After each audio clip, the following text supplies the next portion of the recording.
Boa noite, pessoal. Eu sou o professor especialista em engenheiro Felipe Rocha. Estamos aí com mais uma aula aí da disciplina de ergonomia, aula 8 do curso superior, né, tecnólogo em construção de edifícios. E dando continuidade aí no tema, hoje sobre a nossa aula de ergonomia, a gente vai tratar um pouco mais especificamente sobre a NR, a norma regulamentadora que rege os assuntos ligados à ergonomia, que é a NR17. Bom, pessoal, eu vou falar de uma maneira um pouco mais resumida. A gente não em si não vai ficar lendo a norma, eu vou fazer um resumo sobre a norma. A norma, assim que a aula estiver pronta, né, eu vou mandar ela para vocês no grupo e também vou deixar ela anexada aqui no YouTube para que vocês peguem ela. Lembrando, assistiu a aula do professor, comenta, participa, dê sua opinião. Se gostou, dá aquele joinha. Se não gostou, pode colocar o dedinho para baixo. Você tem esse direito e assim o professor fica sabendo o que ele precisa melhorar, né, para poder estar atingindo a todos vocês. Então vamos lá. De antemão, a gente vai começar aí com um resumo sobre essa questão da ergonomia na NR17. Então, assim, a NR17 essa norma ela visa, né, proporcionar, como é que eu posso dizer, uma maior questão de conforto e segurança ligada às condições de trabalho. E quando a gente fala condições de trabalho, pessoal, a gente colocou ali uma figurinha inicial ali de um cara sentado na cadeira ali, escritorinho, gravatinha, todo bonitinho. Mas vale lembrar que a questão de ergonomia ela é aplicada a todos os setores. Para o cara que está lá no campo, na zona rural, para o cara que está dentro da indústria, para o cara que está no escritório, no supermercado, para o professor em sala de aula aí, né? Ou até mesmo a galera que está trabalhando em home office. Então a ergonomia ela é vasta, ampla e ela se aplica a todos os campos da área de trabalho. Infelizmente a gente sabe aí que, né, muitas coisas ficam no papel quando as empresas não levam isso a sério, né? Os ambientes de trabalho não se proporcionam isso aos seus colaboradores. Mas vamos lá então.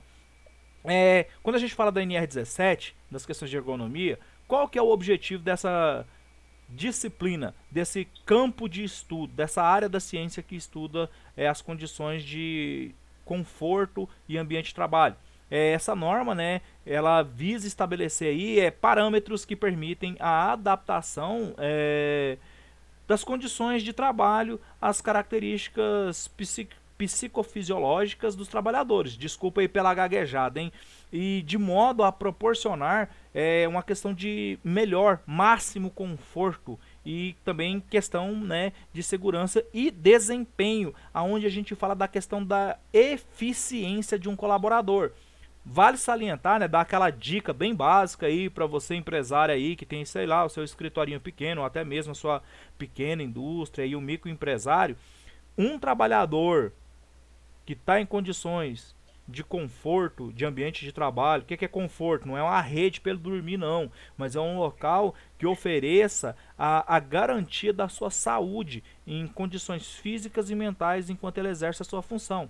Então, o funcionário que tem um ambiente de conforto dentro do seu trabalho, ele tende a produzir, a render muito mais do que se ele estivesse em condições inapropriadas, pessoal. Então um exemplo que a gente pode a ser comparado nessa situação aí, né, é a questão do mobiliário, né, para por exemplo, um escritório. Eu vou citar muito o escritório, pessoal, porque eu sou engenheiro, eu fico muito dentro da obra, mas também eu fico dentro do escritório. Então, assim, às vezes eu vou puxar muito para um dos dois lados, então eu peço desculpa por isso aí. É, então, nessa questão de um escritório, por exemplo, né, o empregador deve levar em questão as considerações aí, né, na hora de comprar, por exemplo, a mesa, a cadeira que o funcionário vai estar ali o dia todo, digamos assim, sentado trabalhando, né? Então, ele também deve estar atento às condições acústicas, térmicas, de iluminamento. É iluminamento mesmo, tá, pessoal? Tem muita gente que briga, fala, não é iluminamento, não, professor, é iluminação. Não, é iluminamento do ambiente. Iluminação é quando a luz reflete ali e tal. Então, essas características a gente tem que deixar bem separado e dar nome aos bois aí, tá, pessoal? Uma hora, na outra aula aí, a gente explica melhor isso quando a gente for falar, por exemplo, de NR18. É, então, vamos lá, pessoal. Dando sequência aí, o que a gente pode entender disso, né? Que essas condições aí de trabalho, né? Elas incluem aí aspectos, né, pessoal? Já comecei a suar de novo. Aqui tá um calor, Goiás é Goiás. E esses aspectos relacionados aí ao levantamento, por exemplo, o levantamento de transporte de carga, de objetos, de materiais, ao mobiliário, a equipamentos de uso manual, né? E até mesmo os equipamentos, né, mais modernos aí, de monitores digitais, essa questão aí. E vale lembrar que, né, a gente dentro dessa questão aí, quando a gente olha para a ergonomia, é um aspecto que está ligado a questões cognitivas, organizacionais e a questão física. Né? Que é essa questão física, professor? É aquela questão ali da postura, da condição que é oferecida para o colaborador exercer a sua função. A organizacional, né? A gente aplica muito naquela questão ali de setores, ambiente e também documentação. E a questão cognitiva, né? A gente volta a falar assim, eu vou falar de uma forma mais simples, que eu gosto de usar muito esse termo. Um colaborador feliz, ele rende muito mais para a empresa. Uma empresa com um ambiente de pessoas felizes. Quando eu digo feliz, pessoal, quero dizer pessoas saudáveis, fisicamente e psicologicamente. Então elas tendem a ser uma empresa muito mais produtiva, uma empresa onde as pessoas querem trabalhar, querem permanecer naquele ambiente, né? Então, assim, dando mais um salto aqui, a gente vai falar um pouquinho. Desculpa, continuando nessa questão aqui, antes da gente dar um salto, a gente vai falar então que essas análises, questão da análise física, organizacional e cognitiva, a gente avalia isso na famosa AET, que é Análise Ergonômica do Trabalho. E para avaliar essa adaptação das condições de trabalho, as características psicofisiológicas, se eu errar esse nome, vocês me perdoem, psicofisiológicas, dos trabalhadores, né, cabe ao empregador, né, realizar essa AET, que é a análise ergonômica do trabalho, perdão, pessoal. E nisso, devendo as mesmas aí abordar, no mínimo, as condições de trabalho conforme estabelecidas pela norma regulamentadora. A gente não vai falar nessas condições mínimas, porque isso daí é assunto de outra aula. O nosso foco hoje é um resumo da NR17, falar um pouco sobre algumas condições. Aí a gente vai dar alguns exemplos, por exemplo, como o transporte manual de cargas. Né? Aí você vai falar assim, nossa professor, até nisso a ergonomia se aplica? Ela quer ditar como eu devo pegar um objeto? Sim. Ela fala da postura, como deve ser feito que um colaborador ele vai pegar um objeto no chão e vai erguer esse objeto e se deslocar segurando ele. Né? A má condução disso aí traz sérios problemas ao nosso colaborador. Às vezes ele pega excesso de peso, ele não sabe como se comportar com aquele objeto e carrega ele de uma maneira errada. Aquilo pode propiciar ali, um exemplo, uma luxação, né? Alguma lesão por causa daquele esforço ali do levantamento. E o que a gente entende nessa questão?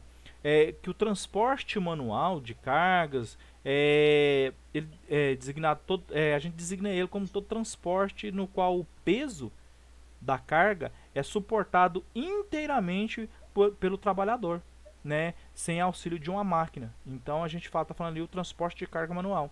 E nessa questão a gente compreende o que? Levantamento e transporte desse material. Um trabalhador, né, jovem designa todo trabalho com idade inferior a 18 e maior de 14 anos. Então, assim, isso são características que tem que a gente tomar muito cuidado quando a gente tem, por exemplo, o famoso menor aprendiz dentro do ambiente de trabalho. Então, lembre-se, menor aprendiz, pessoal, que é essa faixa etária que é o menor de 18 aí, né? Só que isso varia de estado para estado, município para município, como que as empresas abordam isso, pessoal. Então tomem bastante cuidado com essa questão do transporte manual de cargas. Se você tem um jovem aprendiz dentro da sua empresa, não deixe em hipótese alguma que ele execute essas funções de transporte de carga. Por exemplo, tem uma caixa ali cheia de resma de papel chamex A4. Então vamos procurar uma maneira melhor de locomover ela. Peça para um adulto, uma pessoa maior de idade, para que ele possa fazer esse transporte. Nunca mande o menor aprendiz. Então a questão disso é porque todo trabalhador designado para o transporte, né, pessoal, que vai, digamos assim, ganhar o seu sustento com o suor dos braços, como a gente brinca, né, é, é, ele é designado para trabalhar com transporte de cargas, que deve receber treinamento, tratamento de instruções, né, que são consideradas como opções satisfatórias quanto aos métodos de trabalho que ele deverá utilizar, né, como vistas são salvaguardadas pelas normas e questões de treinamentos que cabem para garantir as questões de saúde física e prevenir também a questão de acidente, né? Às vezes o cara pega uma carga excessiva que ele suporta e às vezes ali, além dele ganhar uma lesão por esforço, ele também pode acidentar com aquela carga ali, né? Se desequilibrar, tropeçar, soltar a carga no próprio pé, são algumas condições de acidente. E a gente fala, né, também a questão de ter muito cuidado, que a norma ela especifica o peso para trabalhos manuais exercidos por adultos homens e adultos mulheres. Então a gente tem que tomar bastante cuidado com essas questões de posicionamento dentro da empresa, né? Eu não vou, é igual eu falei, eu não vou ficar falando o limite de peso, eu não vou falar postura, eu não vou passar essas questões de normas e técnicas. E eu só vou falar de uma maneira mais resumida, tá, pessoal? Só para a gente adentrar o conteúdo. Quando a gente passa por essa questão de transporte de carga, a gente também pode falar um pouco sobre a questão de assentos que está previsto na norma.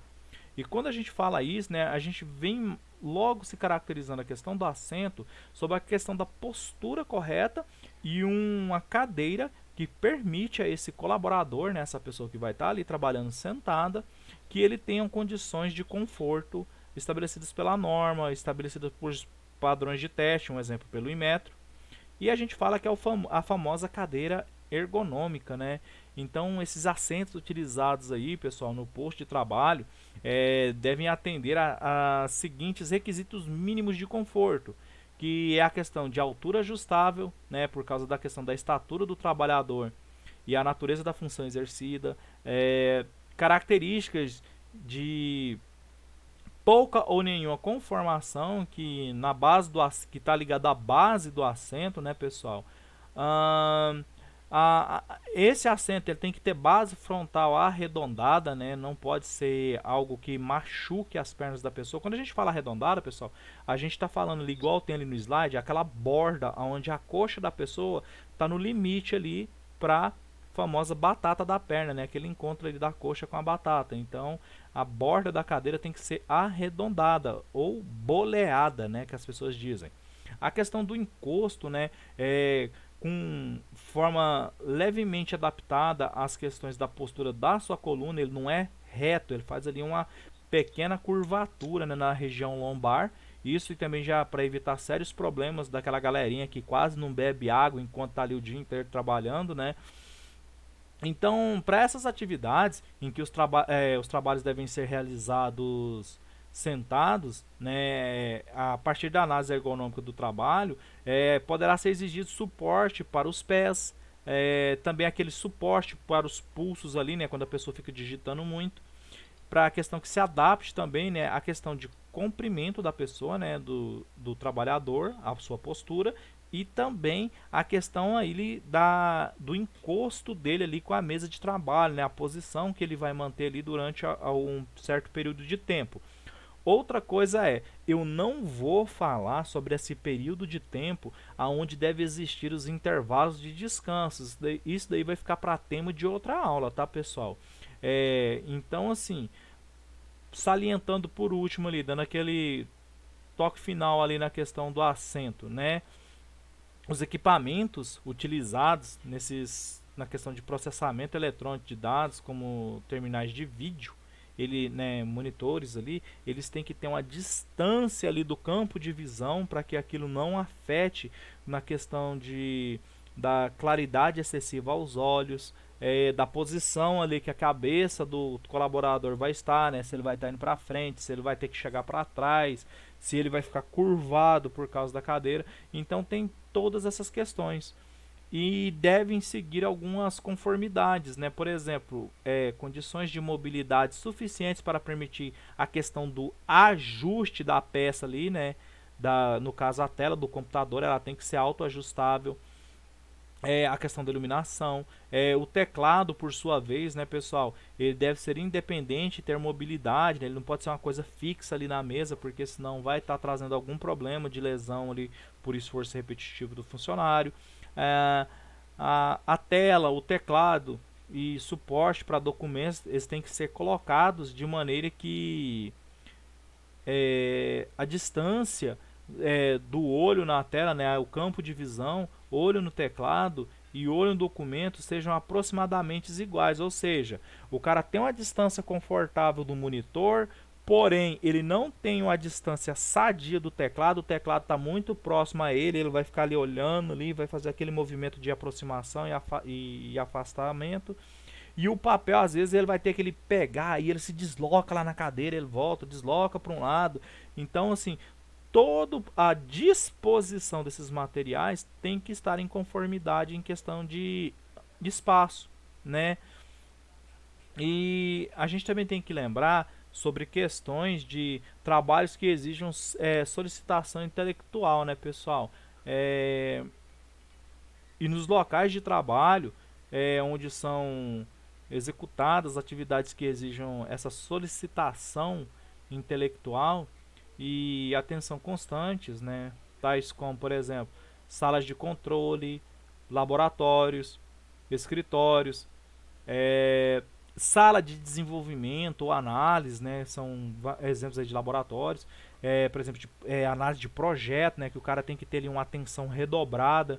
Já imaginou? O cara está fazendo a conferência de um projeto estrutural de um prédio de 10 andares, né? De 10 pavimentos tipo ali, e ele não tem um ambiente que o organize a essas questões, né? Uh, então a gente tem que estar atento às questões aos níveis de ruído, né? De acordo com estabelecido na NBR 10152, NBR, Norma Brasileira Regulamentadora, né, que é a questão que ela está registrada no Inmetro, tá, pessoal? Vale salientar isso. A gente também tem que ver o índice de temperatura efetiva entre 20 graus Celsius e 23 graus Celsius aí dentro do ambiente de trabalho, né? O cara não pode ficar num lugar nem frio demais e nem também com calor excessivo, ele tem que estar com a temperatura ambiente ali agradável. Ele tem que ter também a questão da velocidade do ar não superior a 0,75 metros por segundo, né? O que é isso? Ele não pode ficar no lugar onde tem uma ventilação ali que agite, por exemplo, as folhas de papel, né? Que fique ali, que possa ocasionar ali tá levando embora a sua documentação ou empurrar um lápis que esteja em cima da mesa. Então tem que ter bastante atenção a isso. Isso são mais ligados a ambientes externos ou em áreas que são de muito ventiladas. E também a umidade relativa do ar, né? Ela não pode ser inferior a 40%, porque isso aí pode trazer problemas, por exemplo, de alergias, né? Vamos situar os exemplos mais simples. Então, nessas questões aí, pessoal, a gente entra no campo, né, que para essas atividades que possuam essas características definidas, né, pelo subitem da norma NR17, que se eu não me engano é o subitem 17.5.2, eu acho que é isso. Se eu tiver errado, vocês podem me corrigir depois. Eles não devem apresentar equivalência ou correlação com aquelas relacionadas na NBR 10.152. O nível de ruído aceitável para essas questões de efeito aí, né? Por exemplo, ele será de até 65 decibéis, né? Então a gente tem que tomar bastante cuidado com níveis de ruídos, né? Onde fala ali, né, que esses parâmetros ali atingem 65 decibéis.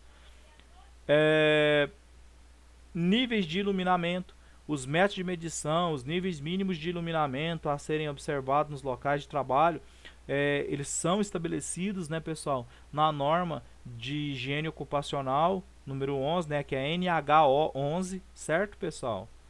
Norma de higiene ocupacional que no caso é a norma da Fundacentro, né? E ela estabelece ali a avaliação dos níveis de iluminamento em ambientes de trabalhos internos, certo, turma? Tá aí a dica para dar uma dica de leitura. E essa questão da organização do trabalho para efeito desta NR, né, deve levar em consideração alguns fatores, por exemplo, no mínimo, as normas de produção, o modo operatório, exigência de tempo, a determinação do conteúdo de tempo, o ritmo de trabalho, o conteúdo das tarefas trabalhadas, né? Então, nisso, pessoal, a gente fixa condições mínimas. Aí eu fiz um resumo bem resumido sobre as questões da NR17. Algumas coisas estarão sendo abordadas mais afinco, né, pessoal, com a atenção maior para o caso do curso de tecnólogo em construção de edifícios.